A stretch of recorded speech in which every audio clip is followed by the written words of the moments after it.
Baik, di sini saya akan menjelaskan tentang pengertian hadis doif. Doif menurut bahasa adalah lawan kata dari kuat, yaitu lemah. Nah, doif ada dua, yaitu lahiriah dan maknawiyah. Sedangkan yang dimaksud di sini adalah doif maknawiyah. Hadis doif menurut istilah adalah hadis yang di dalamnya tidak didapati syarat hadis sahih dan tidak pula didapati syarat hadis hasan. Karena syarat diterimanya suatu hadis sangat banyak sekali, sedangkan lemahnya hadis terletak pada hilangnya salah satu syarat tersebut, atau bahkan lebih. Hadis doif adalah hadis yang tidak memenuhi persyaratan hadis hasan dan hadis sahih. Hadis doif tidak sama dengan hadis maudhu atau palsu.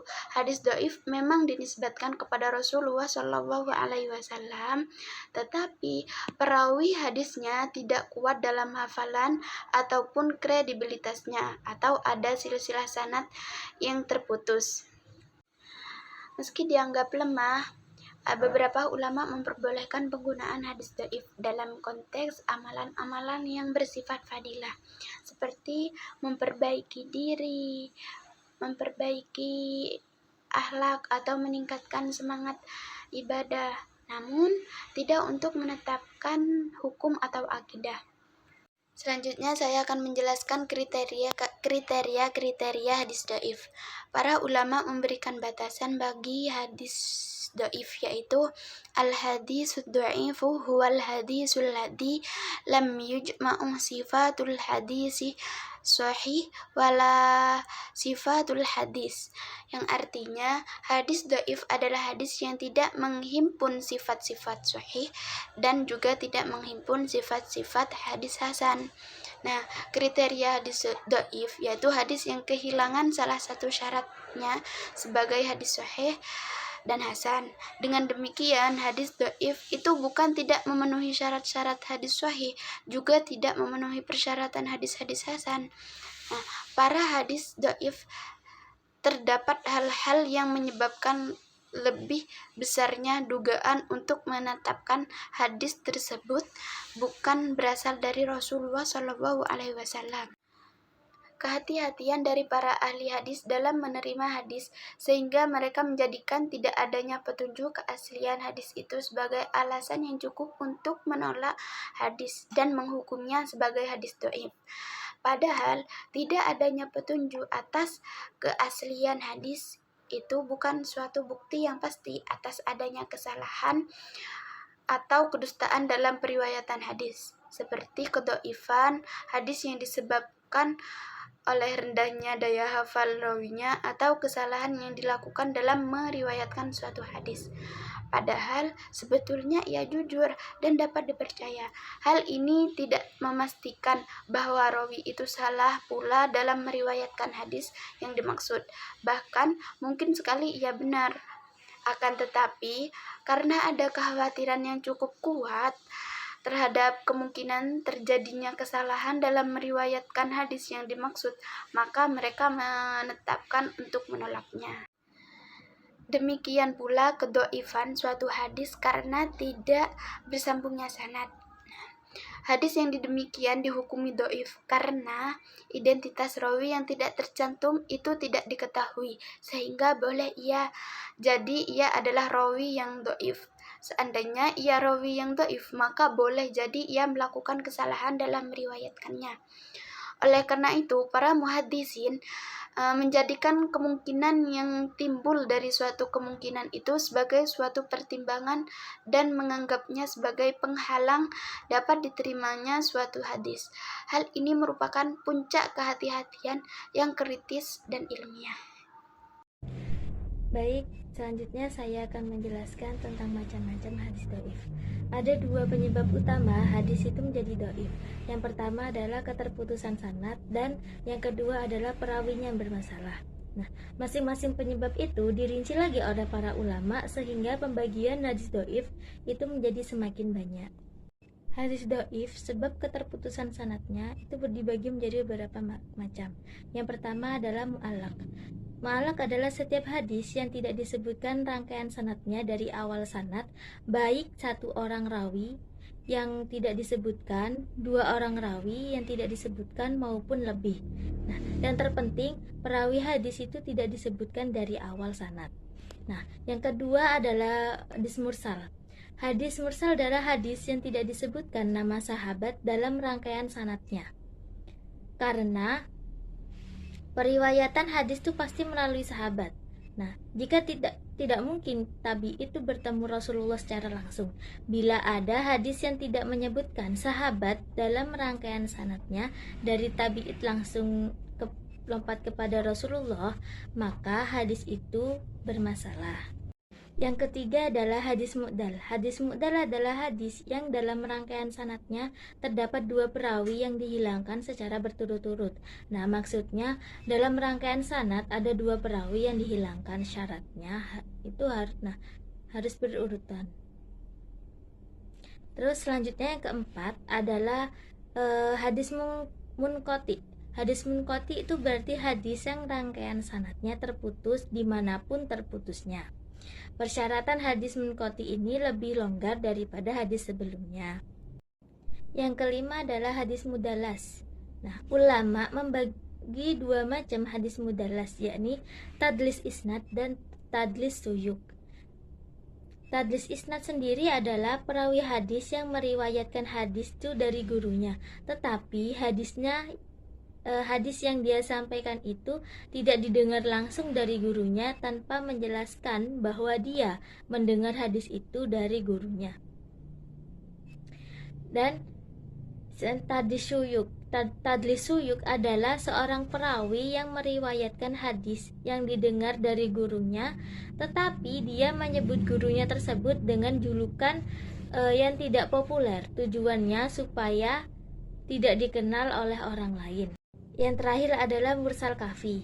Nah, mursal kafi adalah perawi meriwayatkan hadis dari orang yang semasa dengannya, tetapi sebenarnya dia tidak mendengar hadis itu darinya. Dia sendiri yang meriwayatkan dengan redaksi simak atau seolah-olah dia mendengarnya langsung. Selanjutnya adalah macam-macam hadis doif sebab perawinya bermasalah. Yang pertama ada maudhu.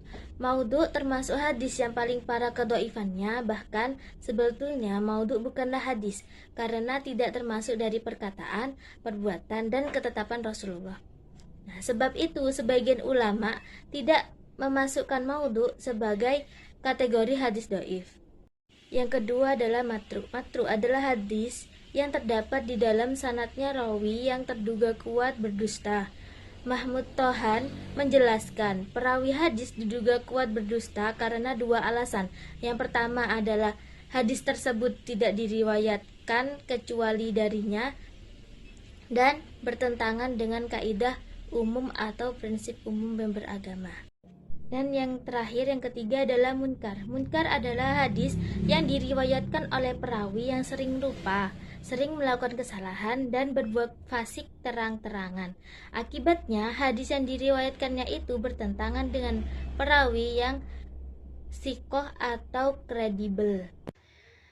Baik, Assalamualaikum warahmatullahi wabarakatuh. Saya Siti Aisyah sebagai presentator terakhir akan menjelaskan tentang kehujahan hadis doif. Menurut Ibnu Hajar Al-Haytami, dalam Syekh Abdul Fattah bin Sholih Qudaisi Al-Yafi'i dijelaskan bahwa para ulama menyepakati kebolehan untuk mengamalkan hadis doif dalam keutamaan amal. Sementara menurut Yahya bil Ma'in dalam buku Irfan Fauzan dan kawan-kawan dijelaskan bahwa hadis doif tidak boleh digunakan secara mutlak, baik yang menyangkut amal ataupun hukum. Yang selanjutnya adalah kehujahan hadis doif menurut Imam Abu Hanifah. Menurut Imam Abu Hanifah, untuk mengamalkan hadis doif sifatnya boleh secara mutlak, baik dalam kaitannya amal ataupun berkaitan dengan hukum syariat, dengan adanya syarat-syarat yaitu tidak lemah sekali serta tidak adanya dalil lain yang memiliki pertentangan dengan hadis tersebut. Imam Abu Hanifah dalam melakukan penilaian yang mana hadis ahad itu kedudukannya ialah dhaif serta tidak berasal dari Rasul ketika adanya kontradiktif dengan asal dalam qiyas yang bersifat umum dan sudah ditetapkan qat'inya serta penerapan dalam bidang fikih pun sifatnya sudah qat'i. Contoh hadis doif yang dapat diamalkan menurut Imam Abu Hanifah terkait pembatalan wudhu, yang artinya Muhammad berkata, Abu Hanifah mengabarkan kepada kami, Mansur bin Zazan menceritakan padanya dari Hasan al-Basri dari Nabi Shallallahu Alaihi Wasallam, dia bersabda, ketika dia dalam sholat, tiba-tiba datang lelaki buta dari arah kiblat, hendak melaksanakan sholat, terjatuh dalam jurang. Sementara kaum atau para sahabat sedang sholat subuh. Di antara mereka ada yang tertawa hingga terbahak-bahak.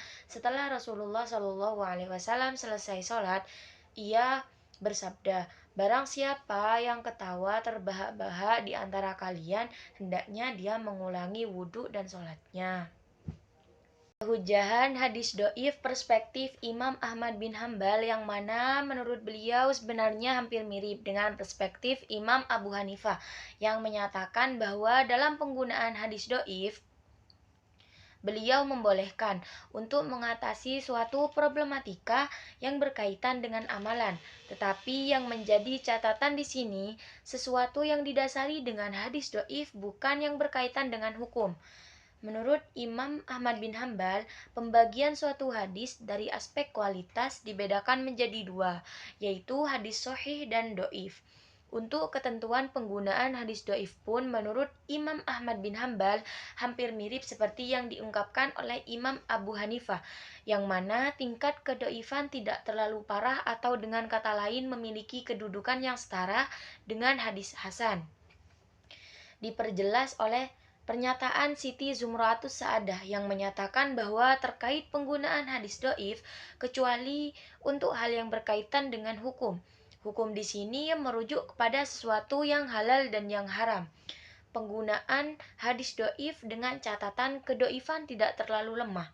Dari hal itu, pakar ahli hadis fikih serta yang lain dikatakan sepakat untuk memperbolehkan penggunaan hadis doif dalam problematika yang berkaitan dengan amal, tetapi bukan yang berkaitan dengan hukum yang dimaksud. Sebagai contoh, Imam Ahmad bin Hambal mengambil sabda Rasulullah Shallallahu Alaihi Wasallam tentang larangan menebang pohon sidro yang diriwayatkan oleh Abu Daud. Hadis tersebut di mata Imam Ahmad bin Hambal termasuk doif karena tidak ada yang lain, sehingga di antara kedua tokoh tersebut dalam menjadikan hujah hadis doif dapat dikatakan memiliki kesamaan, yaitu dalam menjadikan hujah dengan ketentuan yang telah dijelaskan.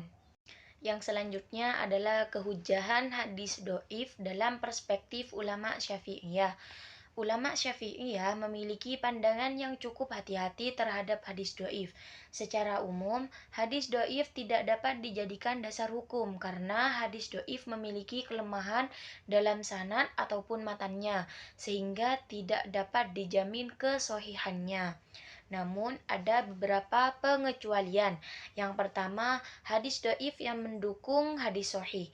Jika ada hadis doif yang sejalan dengan hadis sahih, maka hadis doif tersebut dapat memperkuat kedudukan hadis sahih. Yang kedua, hadis doif untuk memperkuat dalil. Hadis doif bisa digunakan untuk memperkuat dalil yang sudah ada, misalnya dalam masalah keutamaan amal. Yang ketiga, hadis doif untuk mengetahui sejarah. Hadis doif dapat digunakan untuk mengetahui sejarah atau peristiwa yang terjadi pada masa Rasulullah SAW. Secara garis besar, ulama Syafi'iyah lebih berhati-hati dalam penggunaan hadis doif dibandingkan hadis sahih atau hadis hasan. Mereka menekankan pentingnya kehati-hatian dalam mengambil kesimpulan hukum berdasarkan hadis, terutama dari hadis doif. Yang selanjutnya adalah kitab-kitab yang menghimpun hadis-hadis doif. Yang pertama, kitab Musnad Ahmad. Yang kedua, kitab Musnad Imam Malik. Yang ketiga, kitab Sunan Abu Daud. Yang keempat, kitab Sunan Al-Tirmizi. Yang kelima, kitab Mu'jam Al-Kabir karya At-Tabrani. Baik, cukup sekian presentasi dari kelompok kami. Semoga bermanfaat dan terima kasih atas waktunya. Wassalamualaikum warahmatullahi wabarakatuh.